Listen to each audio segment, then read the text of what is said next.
Hey, what is up everybody and welcome back to another video. I'm incredibly white right now. Yes, that's right. My incredibly bright Naruto wallpaper is not doing me wonders. It's really not. But anyways, we're back once again with another episode of Exandria Unlimited. No, it's not Exandria Unlimited Calamity. I'm absolutely lying to you. It's Exandria Downfall. I summoned my dog as I started talking. Yeah. On to the third episode. So in the last one, I do believe they were on their way to Aeor. The people who were able-bodied and able to fight and help, and anybody that wasn't got left behind. Because, you know, that's apparently how that works. Sick bastards. Also remembered, so the guy, the champion for the matron of ravens or whatever she is. I keep forgetting the names, but I'm so bad with names. Pervon Sewell, the guy who was the champion before Vax became the champion. Somebody in the comments let me know who that was. I had a feeling it was him, but I don't like to say things that I'm not 100% sure about, and you know, people just dogpile on me for getting it wrong. So I just kind of like, yeah, I figured who it was, but I just didn't want to really say it that much. But yeah, so it's Pervon Sewell. Not that that really has much to do with the story, I don't think, but that's who that was. Which is pretty cool, the fact that we're getting a good chunk of some form of story about him. Because he's cropped up every now and again during the different campaigns and stuff, which is pretty goddamn cool if you ask me. But yes, I believe now we have only one character left to see, which again, I can't for the life of me remember his name. It's the guy that sits on the bottom left-hand side. I've seen a picture of his character. Looks really cool. I have no idea what race creature it is. I have no fucking clue, but it looks really cool. So we're about to find out. I had a theory that he was the one that was going to be in the box, which would be pretty funny if it was, but I don't know why they would have to hide him like that. So I don't think that really makes any sense, unless his type of creature is he's rarely seen. I have no idea. I'm just spitballing at this point. But instead of doing that, why don't we just get on with it? Why don't we just watch it and find out? I can't wait. I hope you guys are excited as well. Let's go. Alright, that's a little better. I don't look like a pasty white boy. Which is exactly what I am. Continuing. Thereafter, we come to a chamber within the Venatoria. Hidden and obscured. Large doors swung open in this holding bay of a skyship, where Silaha is given leave to move a large crate. Just this large crate that I've been referring to. Shadows abound. My voice is cracked. Asha, your crate is here with you. Do the rest of you join these companions as Hawks Hill fades and the Venatoria moves through ash and storm? Yes. I'll go into the chamber. I want to see this. Mm-hmm. Yes. I will, we should speak with the others. They'll be okay. Okay. The doors close behind you. And standing before you, a crate bearing an object of considerable heft.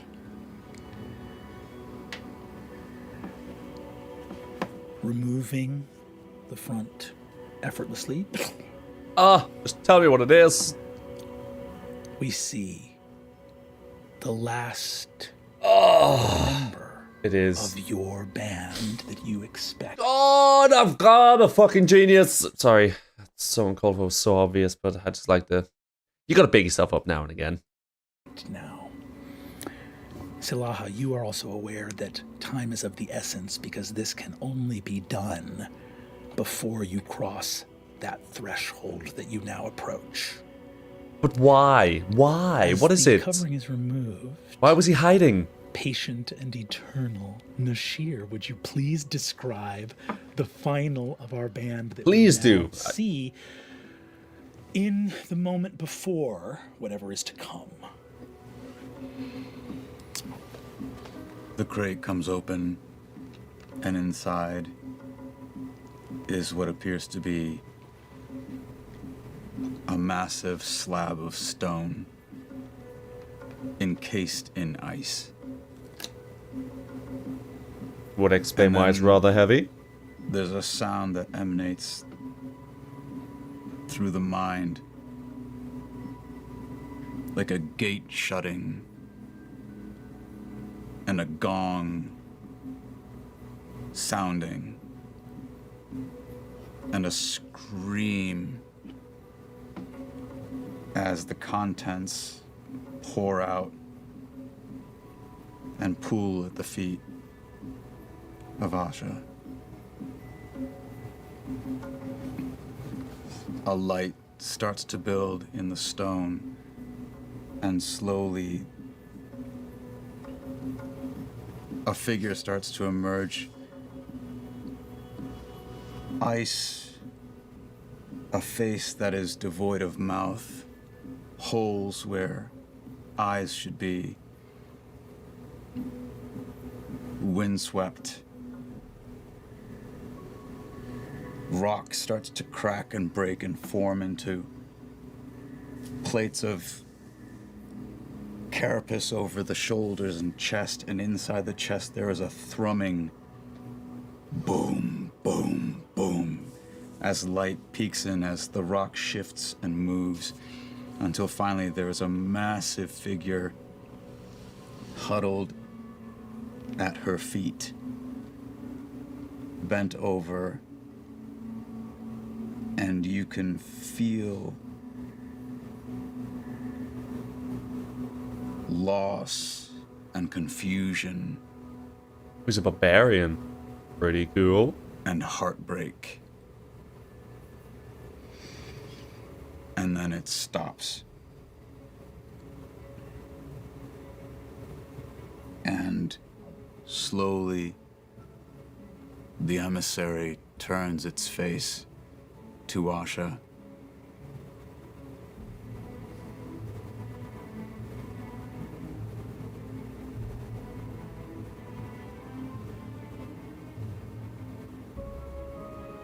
She has left me here.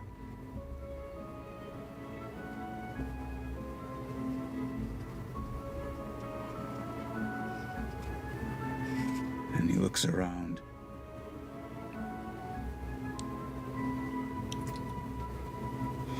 And slowly tries to get up to his feet. He's about 8 feet tall. The big boy. A massive sculpture of ice and stone. I watch. I go to help.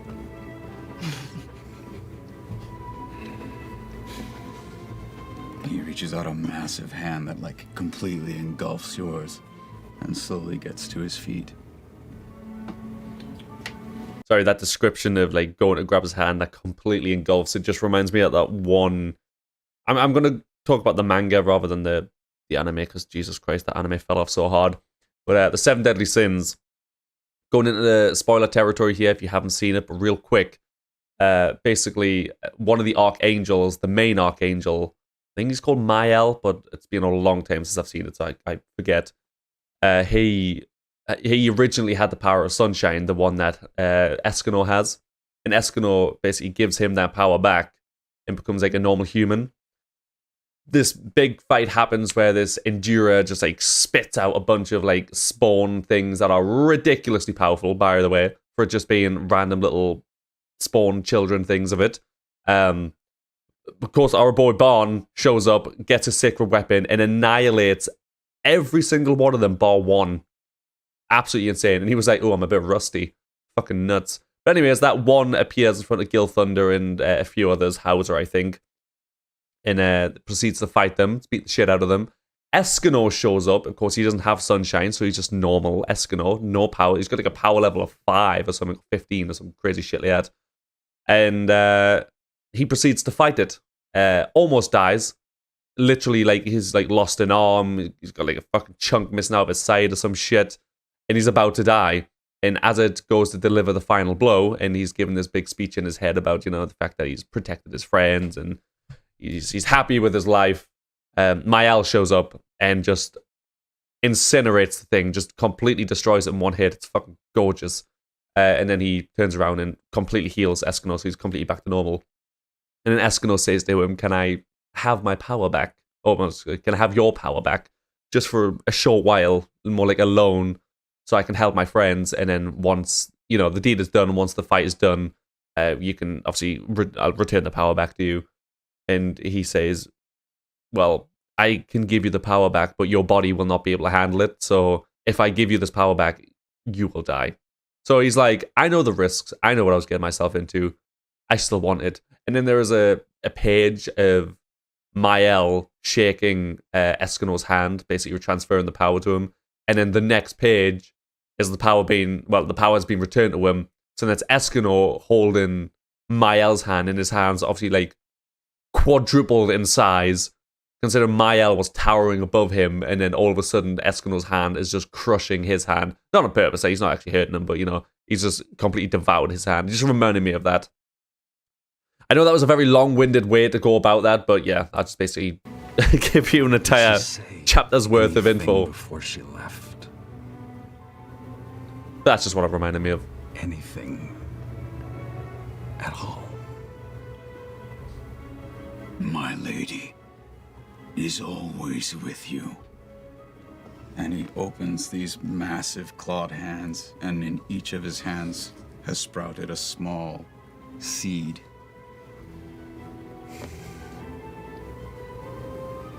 Idiots. I'm going to walk away, find a corner, and curl up into what suddenly is clearly an extremely large timber wolf who is in a corner, upset. Well, this is not what I expected. Great. Also not what I expected. Where do I start? Look, and I kind of look up. I'm like, put this on. I hand you the amulet, and I'm like, this isn't gonna fit over your head. Hold it. And I kind of go over to the wolf. I'm like, now is not the time to sulk. We need to head back. I get up and shake. And I stand up. There will be words later. Great. Happy family. I kind of go towards the door. You move from this place as all of you witness something that was very much not part of the plan. So what's with this? Why do they not like the emissary? The sixth of your number has sent a proxy. You see the emissary standing with a talisman, small gyroscoping, multiple bands and rings of gold over a green glowing gem. Some of you now wear these around your neck. Emissary holds one in a massive, icy, stony hand. Silaha, as you exit, where do you go to on the ship? You see a massive hold filled with wagons and livestock and food, and upper decks filled with people. This massive broomstone Aeorian vessel moves through the clouds. Before actually I exit, I go to the door. Yeah. And I stop. And I turn back and I look at the emissary and I'm like, get back in the box.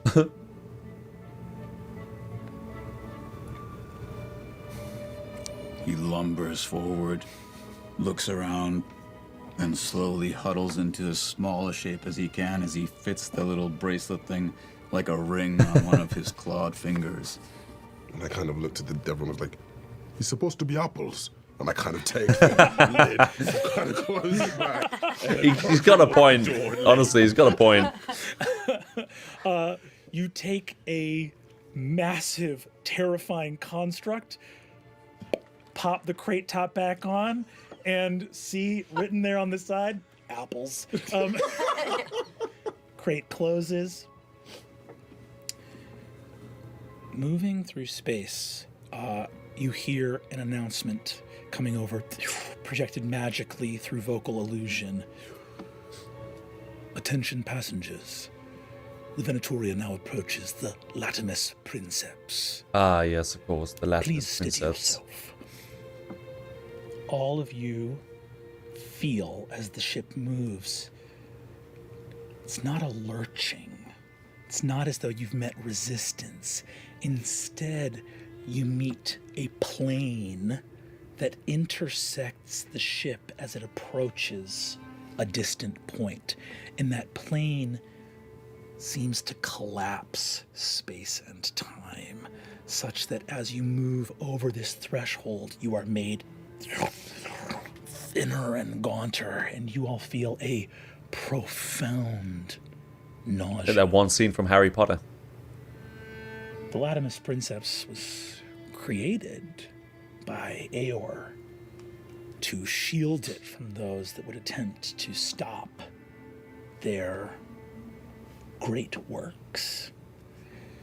But of course, the Latimus Princeps has to allow mortals to pass through it. Otherwise, how could the Aeorians come and go as they please?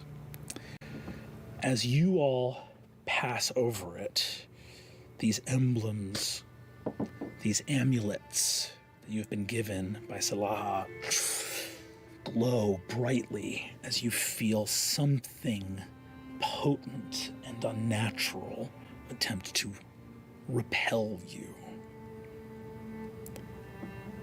And as it begins, just as quickly, it ends, and the ship passes. Each of you regaining control over your stomach, or for some of our companions, that which would go in place of a stomach. Well, that answers that question. Hard part's over. The lid to the crate cracks open, and the emissary kind of pokes his head out. Dark. And just kind of watches what's going on around You it. can kind of hear again the voice in your head. Yes, it's very dark, darling, but just stay inside. Lift the thing and kind of stand resolute. Flying through space, over the skies, looking out through the windows, you suddenly see stars. You are above the clouds.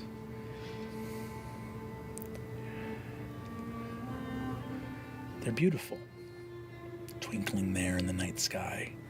One of the few constant things that can be relied on if you're fortunate enough to have the power to see them, to get out from underneath all that ash. Rising up in the far distance, green, purple, ice blue, dark red lights. The Aurora lights or some pull shit. alongside the Venatoria, buzzing with power. Mages wearing dark, wrought steel masks, long war staves, stand on the deck of warships armed with eldritch cannon. Pull aside, inspection! The mages alight, shit. flying, beginning to inspect the ship. Lights. You see spotlights from these fighter craft peeling over the Venatoria. I don't know if the word looking apples is for gonna magic, and as the light touches, you deter see them members from looking. on the deck above. You hear some of these mages. Step forward. Scan this one. Detect magic. Oh god.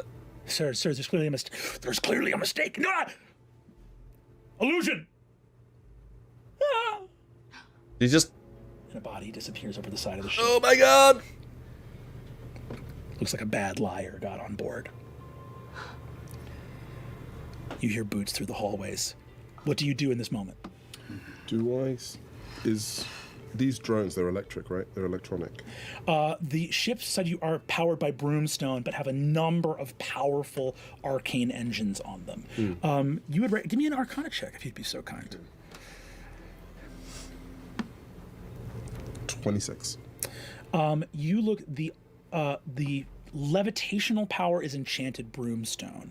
The arcane batteries powering these ships are enormous glass cages, multifaceted, like polyhedral, many-layered floating glass prisons that have a demon bound into the middle that is being broken down at its spiritual essence and converted into magical energy. That is so completely normal.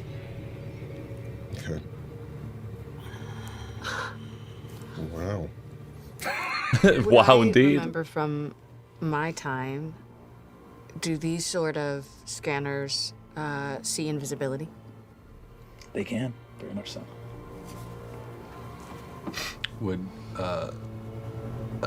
like a sort of wild shape spell, would that also be a problem or no?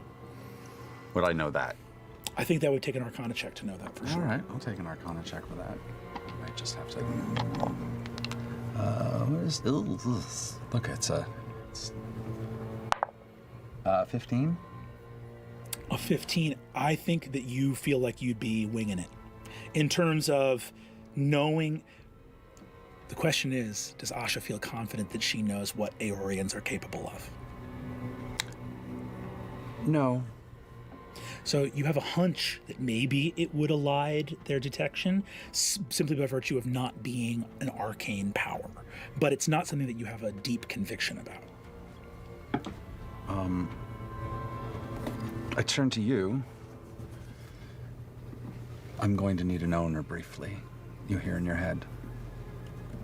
I've always wanted a dog. I walk over and I turn into a not ridiculously large wolf, but certainly a very reasonable wolf, and just curl up behind. I turn back. I drop my my human wild shape back into my true form. So you see, Asha leaves her wild shape to become a wolf.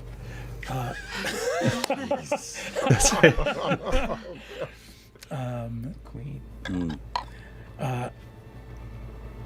Where's the dog? I can't. For the rest I'm of worried about him, man. you hear a knock at the door of this chamber. As the door opens, you see Captain Marcus is here with two of these sort of visor mask helmeted. You recognize that they are mortal magicians, but the mask is almost evocative of Aeormatons. Like there's some sort of technology that these Mage Knight mask helmets have been integrated into their human flesh and are like on their skulls. Fucked up. You see Captain Marcus says, inspectors, wishing to review, my lord. As you were. You see the inspectors move into this place and are going to start to cast Detect Magic on everybody, as well as see invisibility. Is there anything that would register to them? So On me?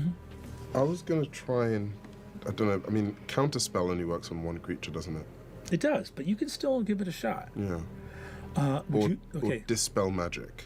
Yes, absolutely. I think I'm going to use Dispel Magic. Hell yeah. Just as they're about to start scanning, essentially. Amazing. Go ahead. I'm going to say this is a very novel use of Dispel Magic because you don't want them to be aware that they're losing the spell. Go ahead and give me a deception check with this. Come on. Deception. You can do it. 21. I'll roll this in front of the board because I want to see if on an insight of +3, what was your roll again? 21. So you need an 18 or higher.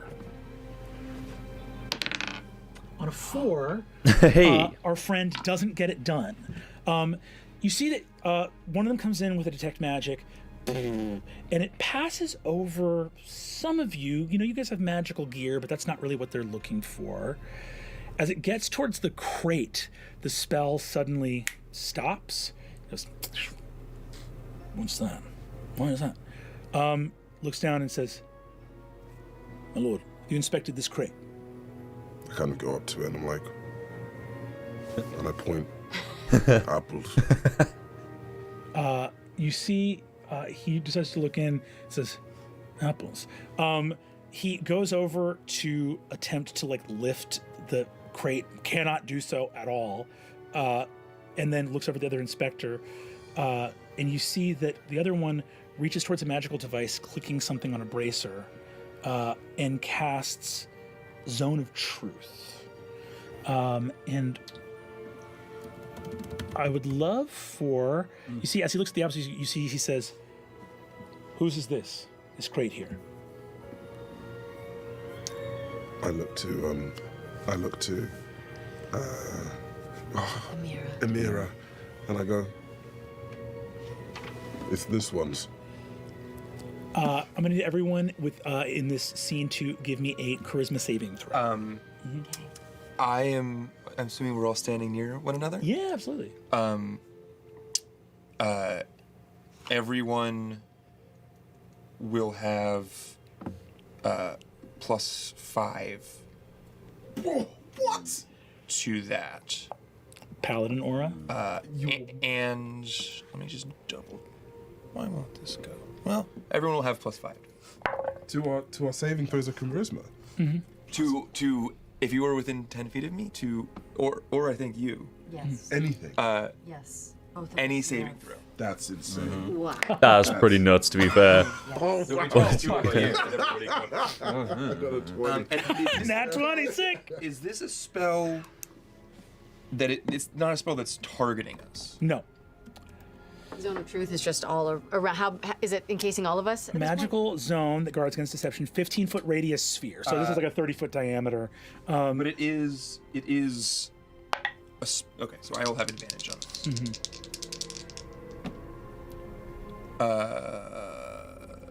30. 30, incredible. Did anybody here get under a 19? You got under a 19. Well, that's good because you're apples. You're a bunch of apples, so you shouldn't be lying anyway. Oh, did you get under 19? Oh, well, yes, I did. What did you get? A 1. You got a natural 1. Yeah, Oh, that's so bad. incredible.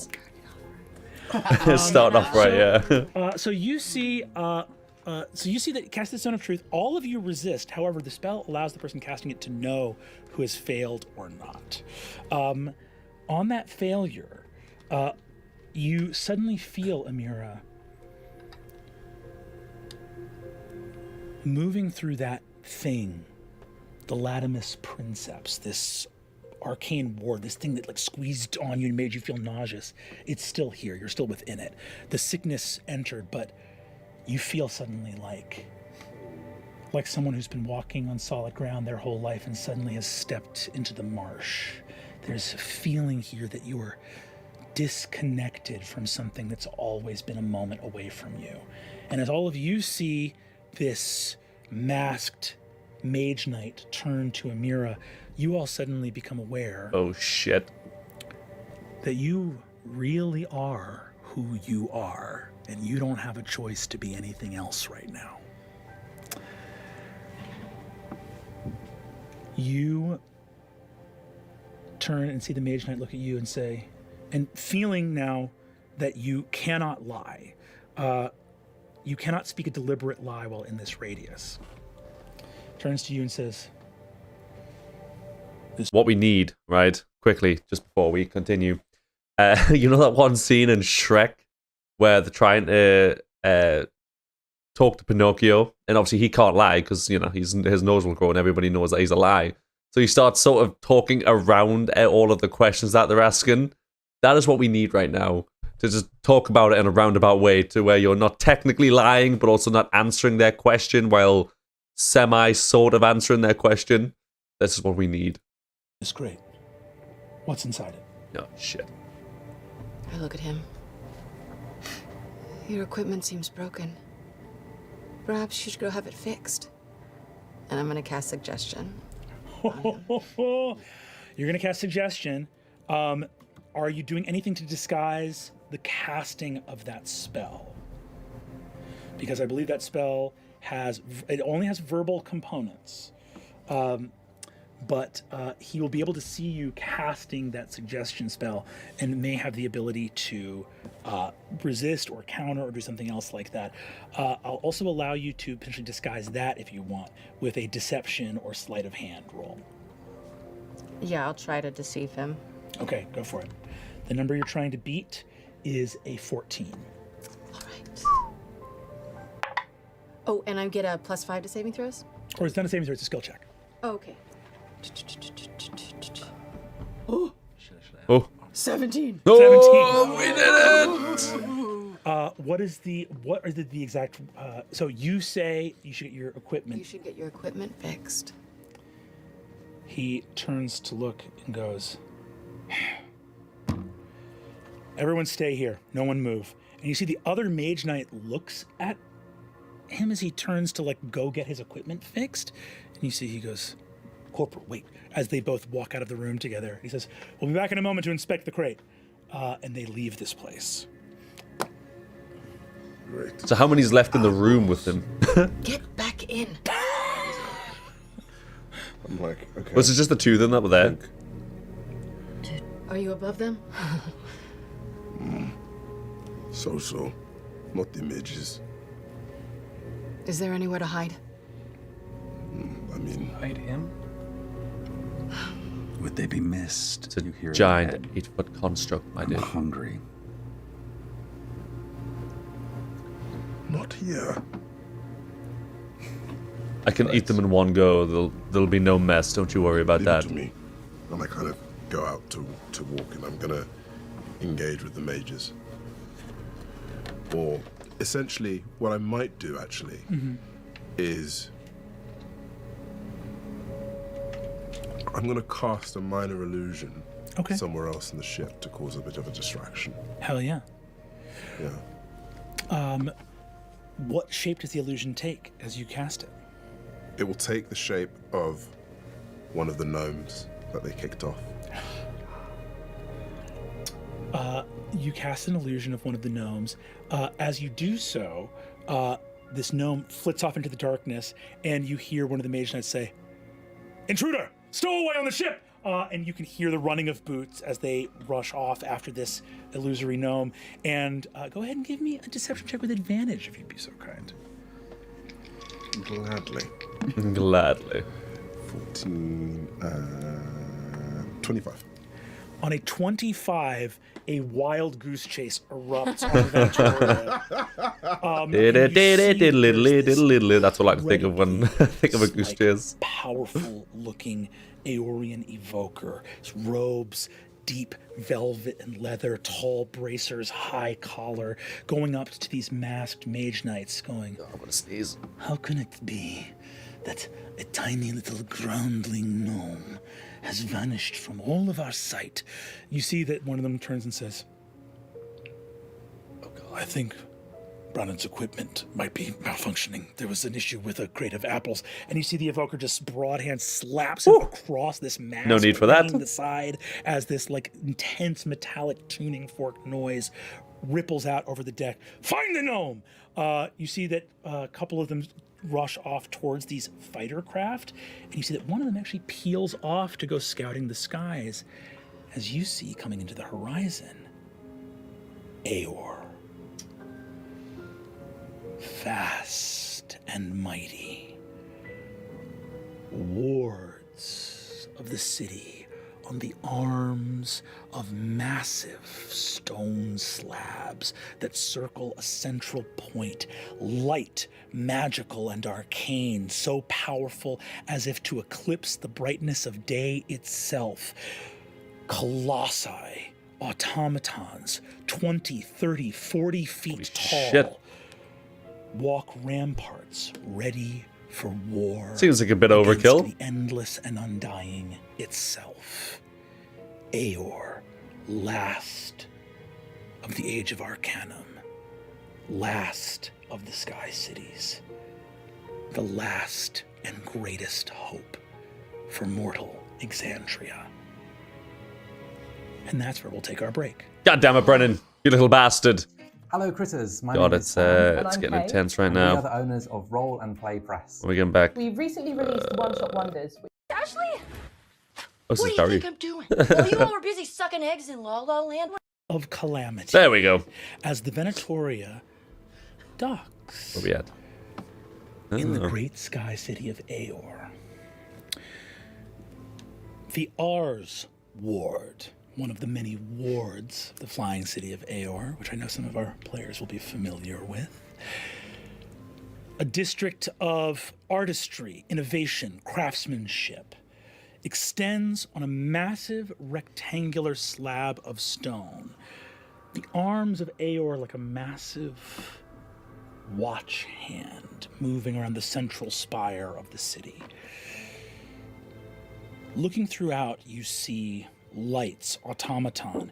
You see aeormatons moving throughout the city in vast and sundry conflagration of size and shape, number and amount of limbs, speaking sapiently and sentiently, this place where mortals have created life. Mortals have become the gods they feared and hated. Perhaps even with a soul, though that's always up for a heated debate.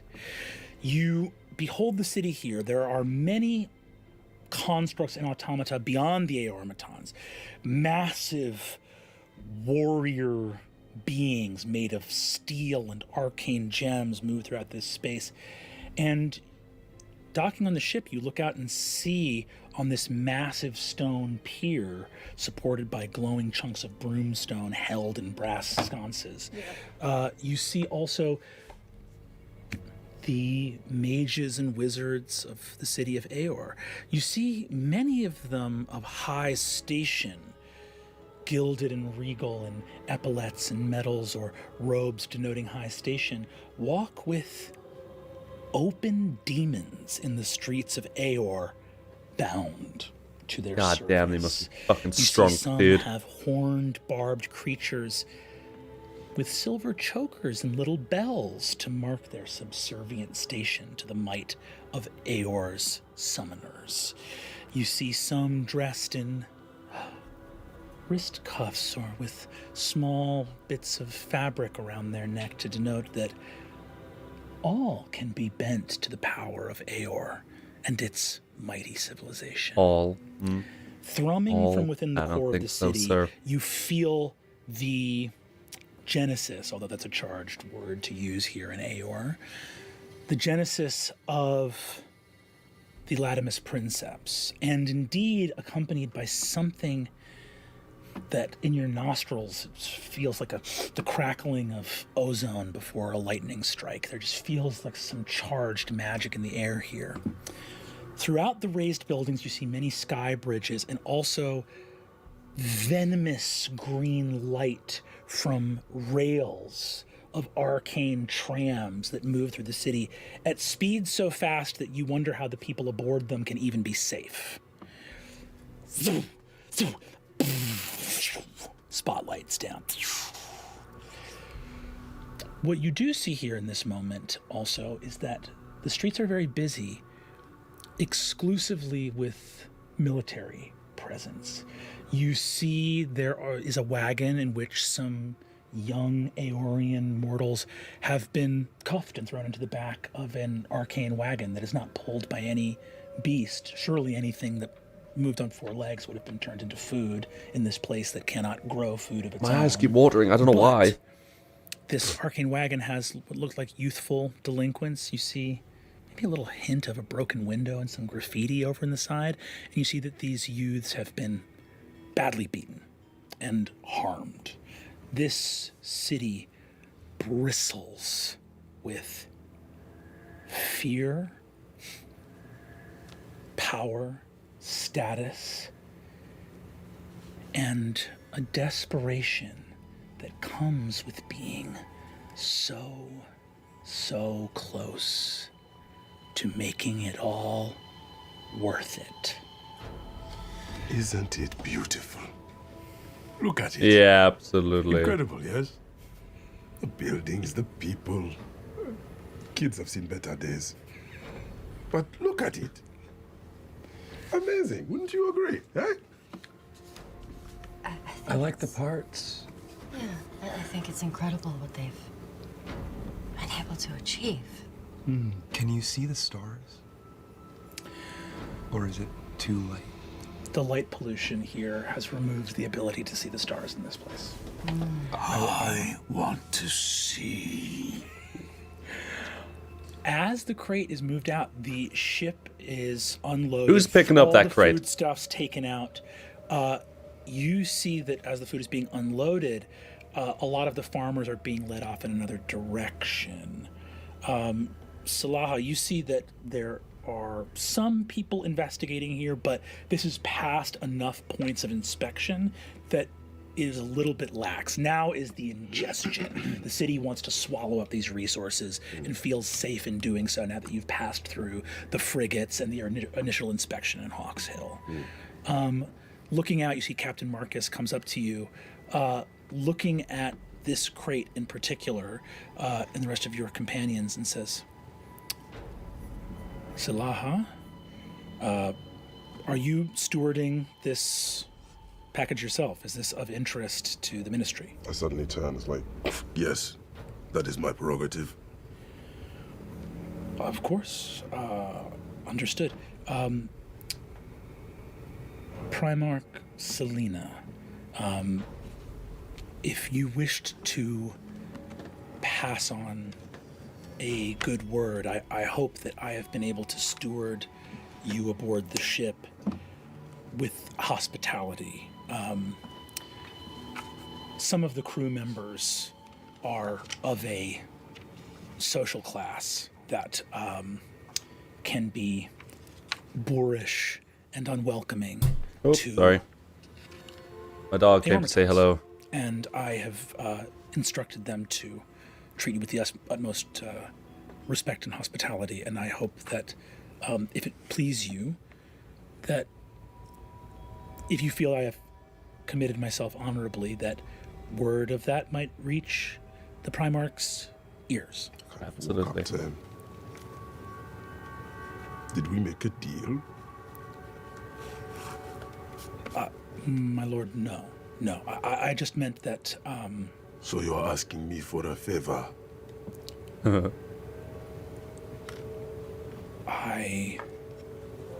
Respect here is won, owed, worked for. You have gained my respect, but not the Primarch. I am so sorry. I did not mean to My apologies. offend you. Silah. I will pass good word. Don't worry, Captain.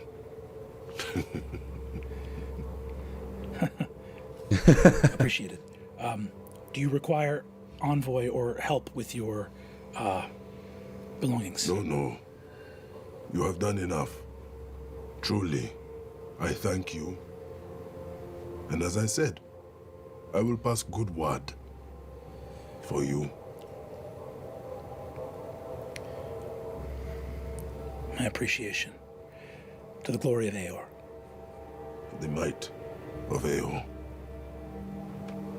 He bows, and you see that as it exits the ramp, runes along the edge of the platform glow, and as though covering a gift in a thin sheet of paper, the wooden crate, crafted by hand on the ground, is wrapped in scintillating running bands of runes as it levitates about 1.5 feet off the ground.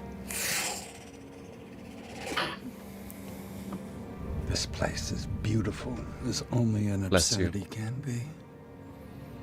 I got her back. Don't Very worry. clever. Moving from this place, you see a tram station at the end of the pier. A number of different tracks moving to different wards in the city. You see that at the station there are armed soldiers carrying war scepters, staves. You see, the only people here with blades of any kind are the groundling farmers that will soon be turned back to their destination. Anything like a blade up here would just denote a commoner status. You watch the crate begin to move. All of you disembark from the ship, and you see the captain looks at the farmers specifically that are with you and waves them on, marking your status and importance. Oh, don't. You have arrived in Aeor. What would you now like to do? I'm gonna take them to, actually, I don't know, I've got it here. I got you. I'm gonna lead them towards the Chamber of Seasons. I thought you said the Chamber of Secrets there for a second. All of you watch. God damn, it is Harry Potter. Seems to know exactly where he's going. I'm like, follow me. I know Yes, where it's we're good you going. came early. Yes. Very good. And you told me to be careful? Hey, I'm not here trying to play a hero. I'm simply enjoying myself. Look at the place. I think he likes Aeor, the way it looks. Disembarking, you walk towards the tram station. Pure, humming arcane metal, seats of steel, untouched by glove or hammer and shaped purely through will and the speaking of languages that rework reality itself. These seats, crafted by forces unimaginable to the vast majority of mortals that will ever live on Exandria. You see some people sitting on them, opening a bag of snacks, taking a look at a small map on the side. You see a glowing, helixing orb towards the top announces Vermilion Line. Final destination, Opus Ward. Aranix Station. The buildings move past you at a speed that might seem familiar, but here you see no will working it upon this place. Buildings roar past you, and suddenly, city skyline. Could you imagine something going that fast? Squat. I mean, I know we have like the bullet trains, but I'm pretty sure bullet trains go what? I don't know, like 500 miles an hour. That might be excessive. I really don't know off the top of my head. They go fast, all right? They go super duper fast. And I'm pretty sure they're fast enough because one tiny little stone that is just on the track is probably going to derail that thing, and it going at that speed, you're fucked. There's no saving you at this point. You are screwed, sister. Gray buildings, very few windows here in Aeor. What a strange thing to make it all the way to the sky and then encase yourself in stone and metal. You look over, you see a Aeorian enforcer. At this time of night, it seems the only people that are allowed to be out and about have some kind of designation. You see a Aeorian enforcer rub his head, take a small flask of something.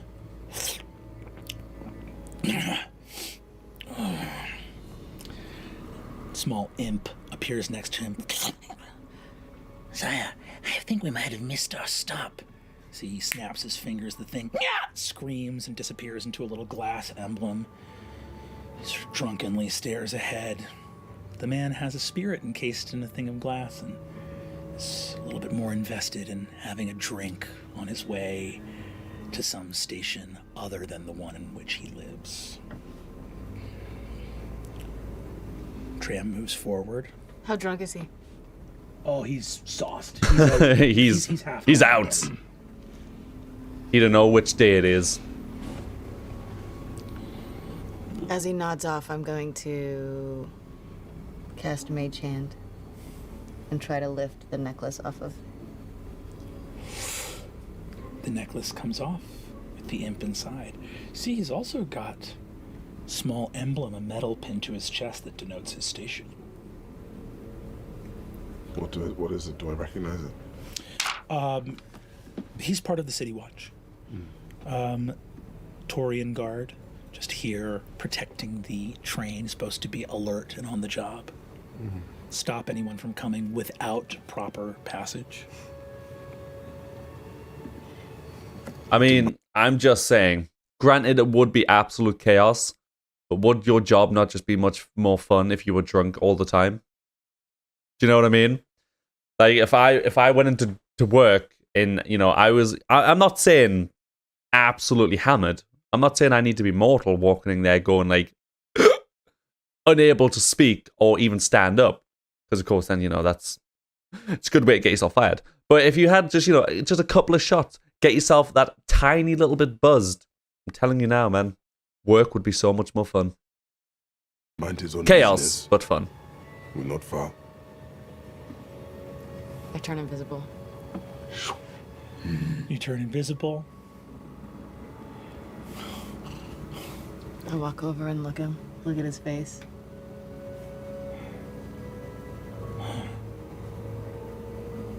You look up. Give me a perception check.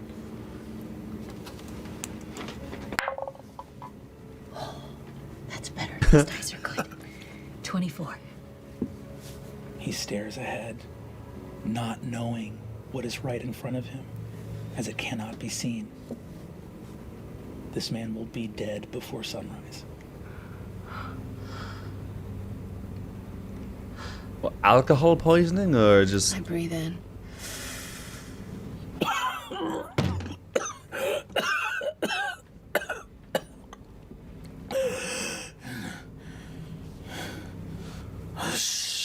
Shit. Not feeling the imp emblem on him, he rushes out of this car, back into another car, past him on the tram. I'm still hungry. I reappear.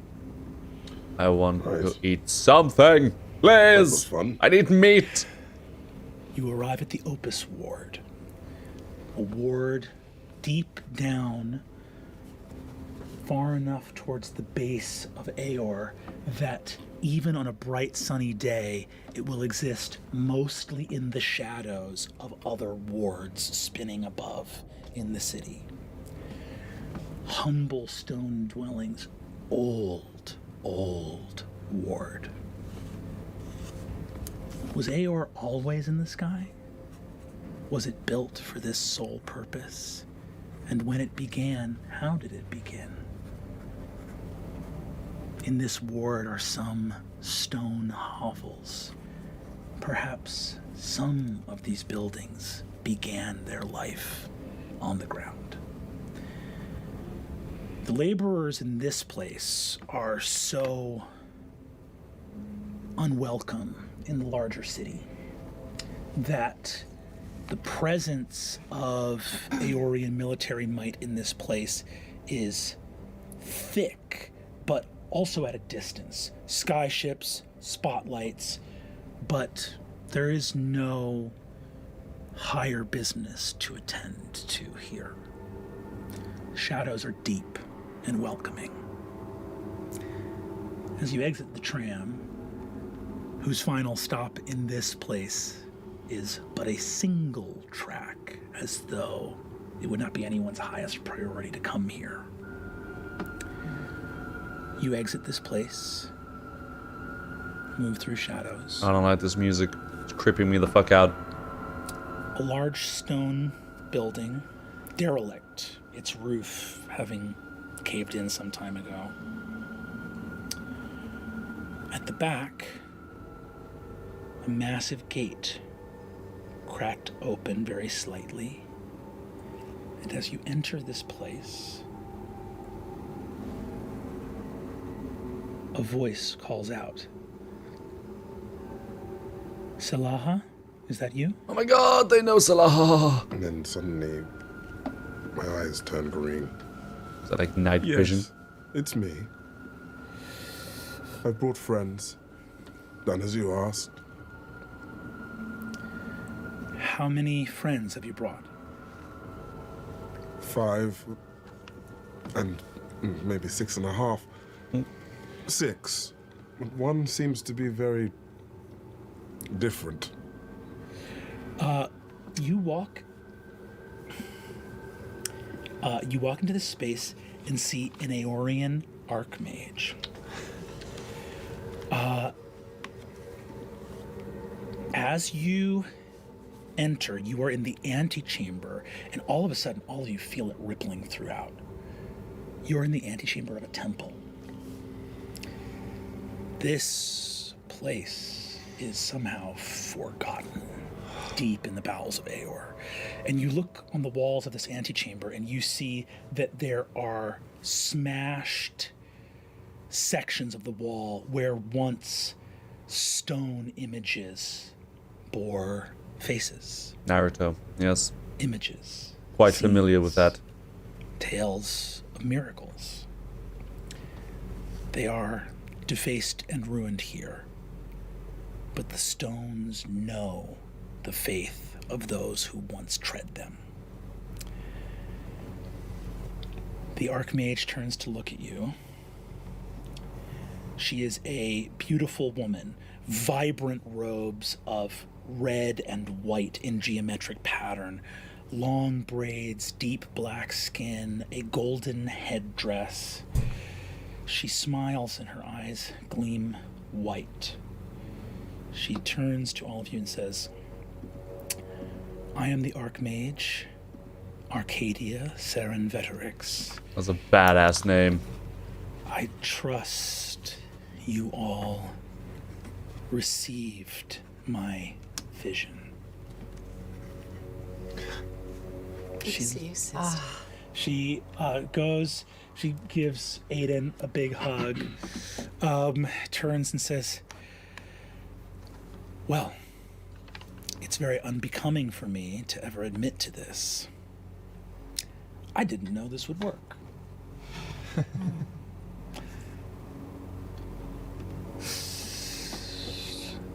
Not sister.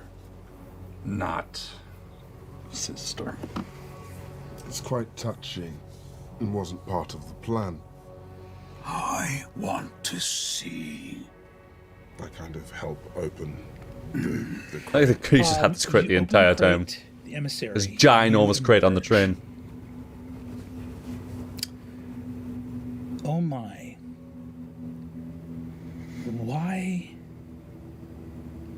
Why has she not come? I knew she didn't have it in her. I just want to say, I could see it. You also broke the rules. Well, I mean... I was supposed to scout ahead. One of us was dangerous enough. Look at the place. It's full of magic. I'm full of magic. Just makes sense. You're full of something. Rules. Oh boy. You broke the rules. What's going on? I'm so... the fuck? Didn't she make a deal and then abandoned us in our moment of need? You see that Arcadia puts a hand to her temple.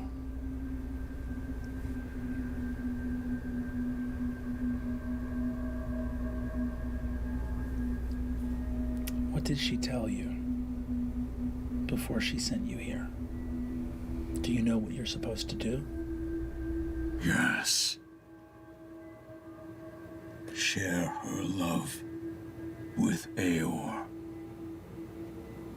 Guide them true. I will save them. Oh, she was always a bit dark, wasn't she? I never understood what you saw in her. Not now. Sorry.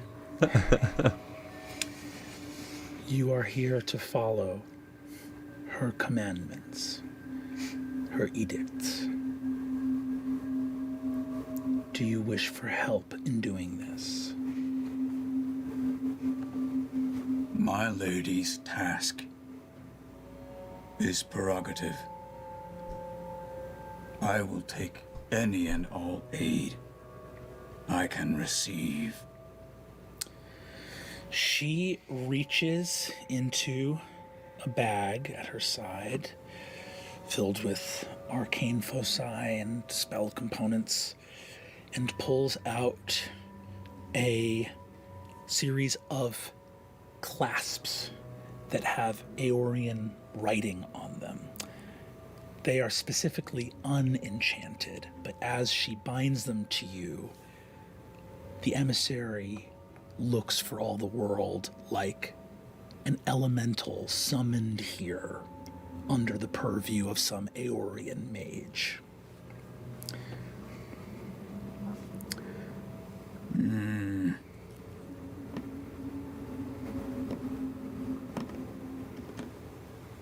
Does this disturb you?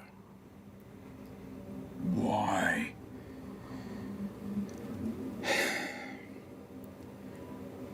Movement in this place will be challenging. The Ministry of Intention is at the height of their paranoia. There are some within the city. Leadership, though much ostracized, the Somnovum believe that great danger is coming.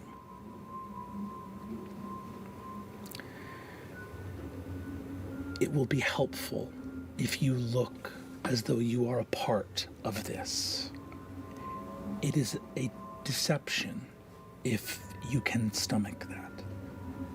Lies. It's the only thing they know.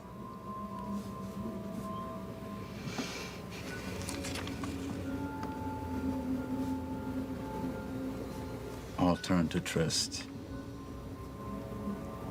Little lies are okay.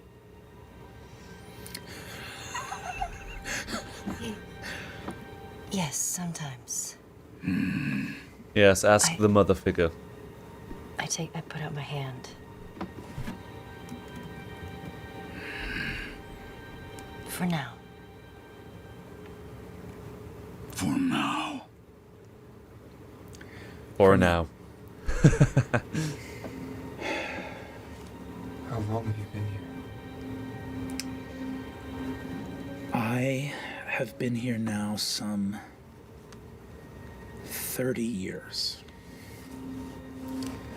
After our last meeting, I came here as soon as I was old enough to understand the nature of what I was embarking on. I'm sure you remember how strange those early years were, where the mind, a mind of flesh and blood, needed time to catch up to great purpose. Aiden being the youngest, well, perhaps the second youngest here, nods. He says, what have you found? Much. Salaha's been here with me for some time. Our dear friend, our brother,